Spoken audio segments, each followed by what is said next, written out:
All right, so now that we've seen how we can select and manipulate elements in our website on the fly using this great thing called the DOM, then it's time to take it to the next level. We're going to be using all of that knowledge that we learned about the DOM and JavaScript to create our very own dice game. And this is what it'll look like once we're done. So it's a page with a H1 with a title that says refresh me. And then it's got player 1 dice and player 2 dice. And when we refresh our website, then our dice get thrown randomly so that player 1 and player 2 both have their own dice values. And our website will announce a winner depending on whose dice value was higher.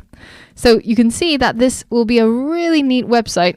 And you can use this website to settle all your family arguments and any sort of disputes just by logging onto your own website and trying to figure out who won.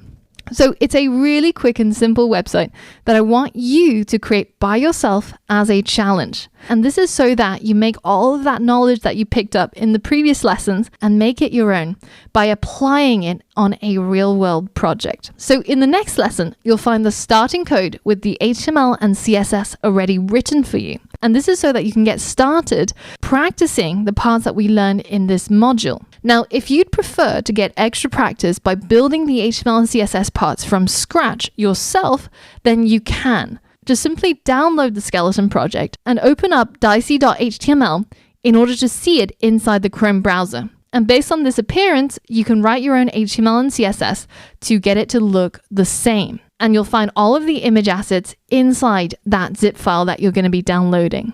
So I personally recommend to focus on one new thing at a time. So that's why we provided these skeleton projects, so you can focus on what we're learning in this module. But it's completely up to you what you want to do. I'll support you every step of the way.